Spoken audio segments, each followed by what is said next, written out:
Good morning, everyone. Thank you for joining us to discuss this critically important issue to establish a national strategy on brain injuries. My name is Gord Johns.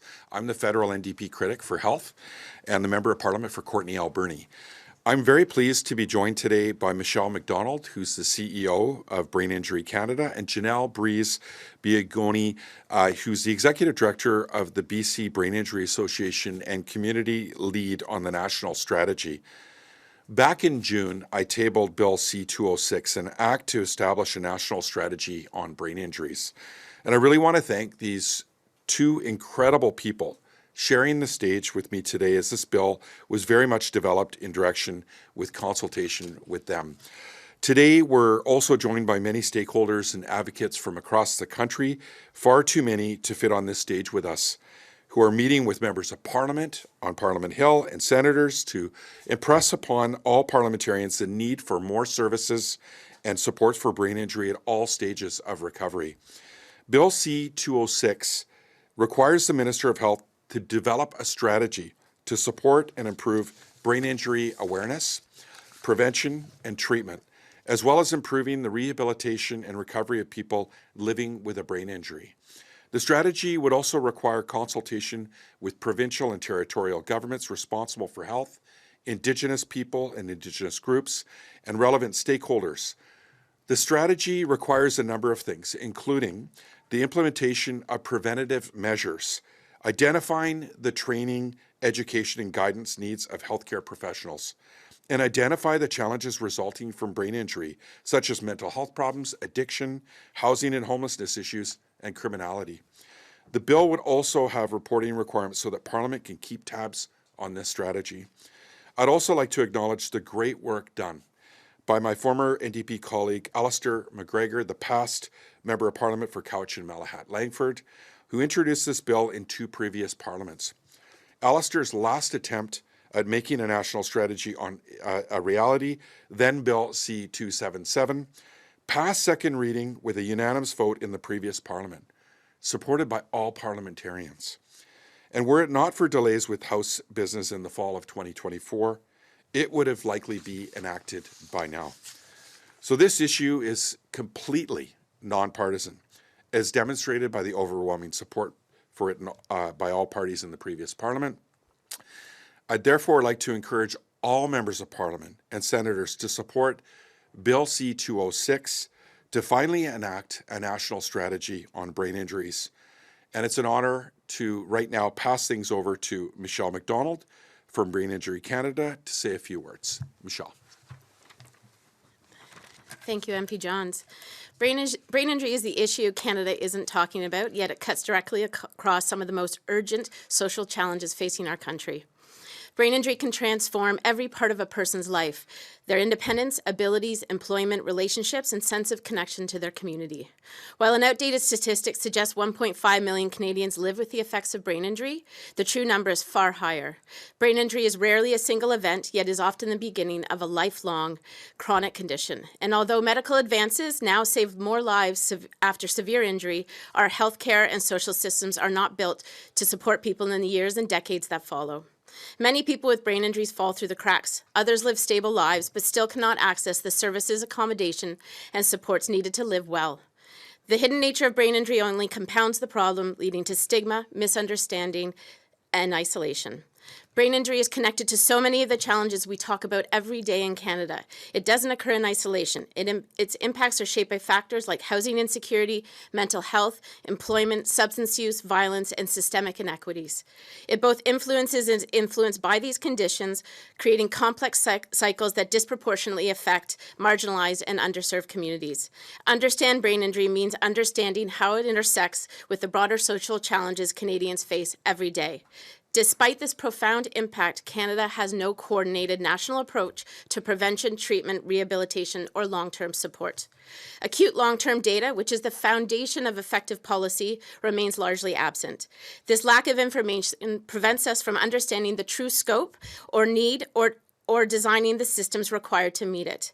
A national strategy would finally enable consistent data collection, better healthcare tracking, and evidence-based policy development across provinces and territories.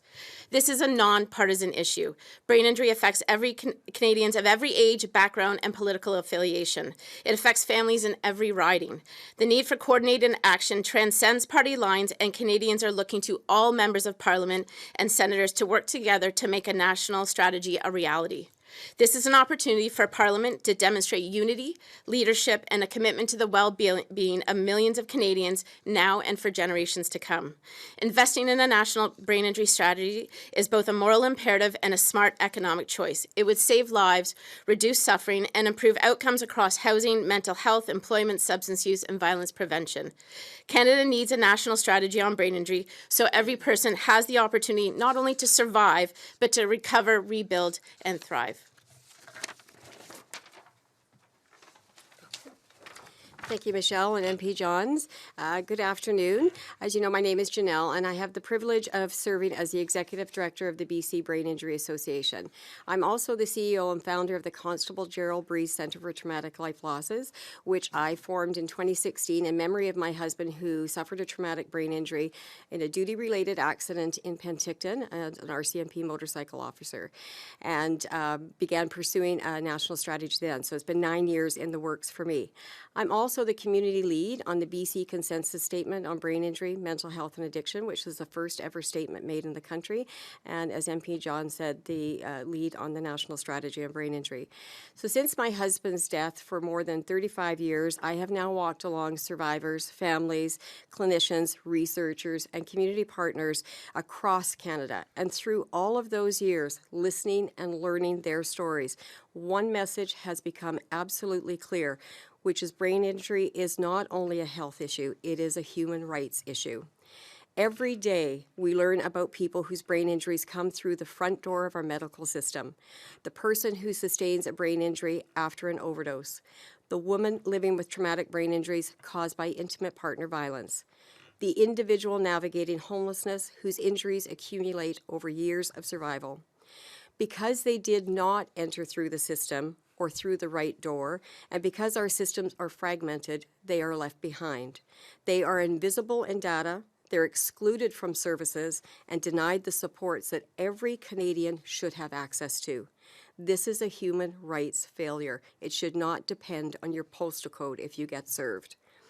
A person's ability to access assessment, rehabilitation, housing, or long-term supports should never depend on whether their injury occurred in a hospital, in an alleyway, or behind closed doors, and it should never depend on their address. This is exactly why the advancement of Bill C-206, the National Strategy on Brain Injury Act, cannot wait any longer. We need national leadership, coordinated action, and a unified strategy that ensures survivors and families receive care no matter where they live or how their injury occurred. Through the BC Consensus on Brain Injury, Mental Health and Addiction, leaders from every sector, health, justice, housing, Indigenous organizations, academia, lived experience, and community for the past 4 years have been incredibly clear. We need a strategy, we need a consistency across the country, and we need this action now. Survivors and families cannot wait any longer. They cannot wait for another report, another pilot project, or another election cycle. They need us to move Bill C-206 forward immediately so that no one living with the impact of brain injury is left behind. So today I ask everyone to stand together with us, to stand with the survivors and their family members, to stand for equity, to stand for the fundamental human right to access care and support in this country. Thank you. Let's move this forward together. Before we take questions, I just want to thank Janelle and Michelle for and the survivors and their families for their incredible courage and determination to fight for a national strategy, and hope that all parliamentarians will come together and support their ask. This is, again, a nonpartisan issue. So I'll go to questions. Good afternoon, MP Johns. Kate McKenna from CBC.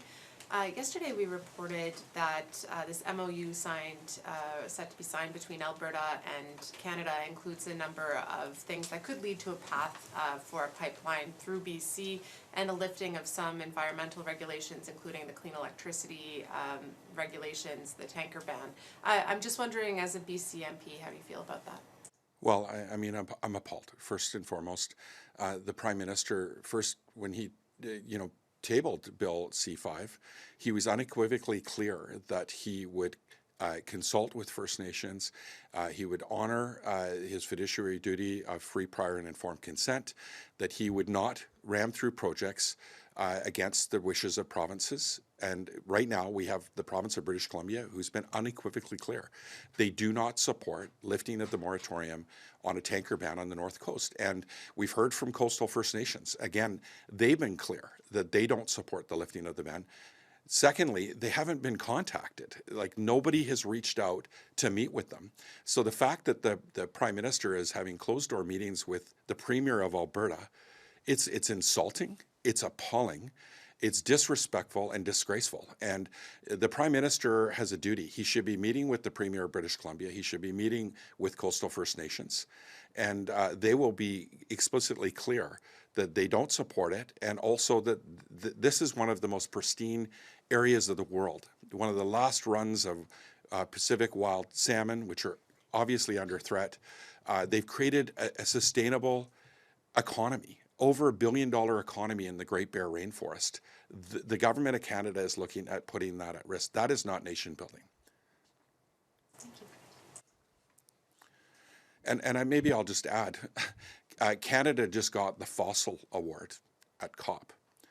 And it's clear that they want to continue to get that every year. And last night, I raised this in the House of Commons in a late show, and I was getting jeered by Conservatives. They also are probably envious that the Liberal Party just got the Fossil Award. It seems they're competing the pipeline parties over this issue. It's time for them to take real climate action and to develop and roll out a climate plan that's supported by all Canadians. And to do that, they absolutely have to have support in all of their projects by the provinces and territories that they do business and they want to propose these projects, and also have absolute support from First Nations and have free, prior, and informed consent on all projects that are put before them. Can I ask a little follow-up? Floor crossing has been a subject in recent weeks. I'm just wondering, if there are upset Liberal MPs over this, would they potentially have a home in the NDP caucus? Well, I think that if anybody is looking to leave their party, they should run for a by-election.